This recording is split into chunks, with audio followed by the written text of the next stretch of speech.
نحمدہ ونصلی علی رسولہ الکریم۔ بزرگان دین کا طریقہ رہا ہے کہ کسی بھی کتاب کو جب لکھنا شروع کرتے تھے، اس کے تصنیف شروع کرتے تھے تو اللہ کی تعریف و تصنیف کے ساتھ شروع کرتے تھے۔ تو اس لیے کتاب کے شروع میں نحمدہ ونصلی علی رسولہ الکریم، ہم ان کی تعریف کرتے ہیں اور ہم اللہ کے رسول صلی اللہ علیہ وسلم پر درود بھیجتے ہیں۔ اب دیکھیے، سب سے پہلے عقیدوں کا بیان کر رہے ہیں۔ مسلمانوں کا، ایمان والوں کا عقیدہ صحیح ہونا چاہیے۔ کسی کا بھی عقیدہ جب تک صحیح نہیں ہے تب تک وہ پکا اور سچا نہیں کہلائے گا۔ اسی کو منافق کہا جاتا ہے کہ دل میں کچھ اور زبان پہ کچھ۔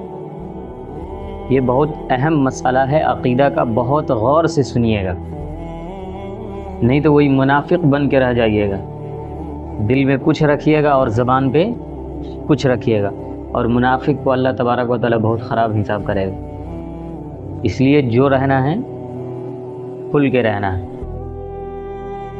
عقیدوں کا بیان ہے۔ عقیدہ کہا کس کو جاتا ہے؟ پہلے ان باتوں کو سمجھ لیجئے گا، اس کے بعد آگے پڑھنے میں بہتر رہے گا۔ عقیدہ پکے بات کو دل میں جما دینا۔ دل میں کوئی بات جب جم جائے تو اسی کو کیا بولتے ہیں؟ عقیدہ۔ مثال کے طور پر آپ کے اور ہمارے دلوں کے اندر جو ہے اسلام جمع ہوا ہے، کلمہ جمع ہوا ہے، خدا اور رسول پہ ایمان ہمارے دلوں میں کیا ہے؟ جمع ہوا ہے۔ تو اسی کو ہم کیا بولتے ہیں؟ عقیدہ۔ اور ہمارے علاوہ جو اور کوئی ہے وہ دل میں کسی اور چیز کو بسائے ہوئے ہیں تو اس کا وہ عقیدہ ہے۔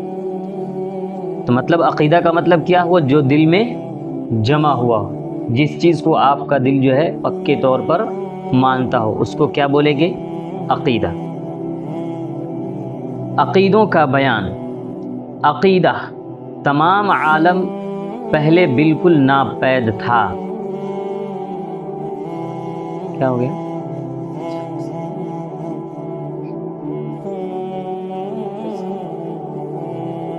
پھر اللہ تعالیٰ کے پیدا کرنے سے موجود ہوا۔ عالم کے معنی دنیا، یعنی یہ جتنی ساری چیزیں آپ کو دکھ رہی ہے، زمین ہے، آسمان ہے، چاند، سورج، ستارے، دنیا کے اندر جو بھی چیزیں دکھ رہی ہے یہ سب عالم میں شمار ہوتا ہے، یعنی دنیا۔ تو یہ کچھ بھی نہیں تھا پہلے، کچھ بھی نہیں تھا، نہ چاند تھے، نہ ستارے تھے، نہ زمین، نہ آسمان، کچھ بھی نہیں۔ اللہ تبارک و تعالیٰ نے اس کو کیا کیا؟ پیدا کیا۔ اس کا یقین ہمارے اندر ہونی چاہیے کہ اس کا پیدا کرنے والا کون ہے؟ اللہ ہے۔ عقیدہ، اللہ ایک ہے، وہ کسی کا محتاج نہیں۔ محتاج کے معنی کسی چیز کا ضرورت مند ہونا۔ اللہ تبارک و تعالیٰ کسی کا محتاج نہیں ہے، اس کو کسی چیز کی حاجت نہیں ہے، کسی چیز کی ضرورت اللہ تبارک و تعالیٰ کو نہیں ہے۔ قرآن میں آیا لا تأخذہ سنۃ ولا نوم۔ اللہ تبارک و تعالیٰ اونگ سے بھی پاک ہے، اونگتے بھی نہیں ہیں، نہ اللہ کو ہاتھ ہے، نہ پیر ہے، کچھ بھی نہیں، ان بے مثل ہے۔ اللہ کیسا ہے؟ اللہ بے مثل ہے۔ ان کی نہ ہم اور آپ جو ہے سو ہاتھ کو شکل میں لا سکتے ہیں، نہ پیر کو شکل میں لا سکتے ہیں، نہ آنکھ کو، کسی چیز کو نہیں۔